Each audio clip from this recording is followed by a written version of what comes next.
লোক ছিল না, পোস্টার লাগানোর খোঁজ খবর ছিল না। আমাদের একমাত্র আমার যতটুকু জানার মধ্যে একমাত্র বলবো না, আরো লোকজন ছিল, তার যদি 5 জনের ভিতরে একজন থাকে সে হচ্ছে আমাদের ফয়েজ ভাই। তাকে আমি শ্রদ্ধার সাথে শহীদ করি এবং তার দলের প্রতি যে কতটা কমিটমেন্ট আছে তার সাথে না মিশলে বোঝা যাবে।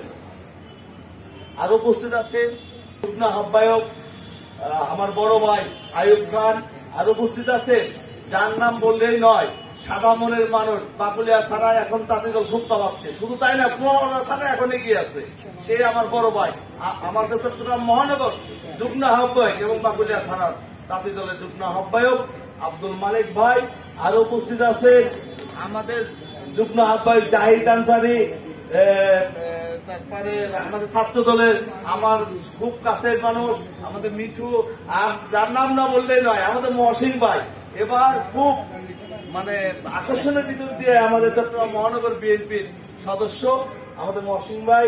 আরো আছে বাগমারা থানার বিএনপির সভাপতি এবং বিভিন্ন থানা থেকে যেরকম নূর হোসেন রমজান ভাই, পতেঙ্গা থানার আহ্বায়ক শামসুল গাজী, তারপরে সাজ্জাদ, তারপরে রিয়াদ আব্বাস, তারপরে হারুন, তারপরে আপনার কামাল, তারপরে সাইদুল, আর যার নাম না বললেই নয় যে পরিচালনা করতেছে তার সাথে আমার দীর্ঘদিনের সম্পর্ক, ঝড় নাই তুফান নাই, বিভিন্ন জায়গায় 15টা থানা আমরা ধরেছি, আমার বাইকের পিছনে পিছনে করে গুজরাটে নিয়ে ঘুরেছি, সে আমাদের আবুল কাশেম ভাই সহ এবং আমার সামনে সহযোদ্ধা ভাইরা সবাইকে এই অনেকক্ষণ ধরে বসে রাখিয়েছে এবং শীতের এই উষ্ণতার সবাইকে আমার ব্যক্তিগত পক্ষ থেকে এবং চট্টগ্রাম মহানগর তাঁতিদলের পক্ষ থেকে সবাইকে শুভেচ্ছা অভিনন্দন জানাচ্ছি।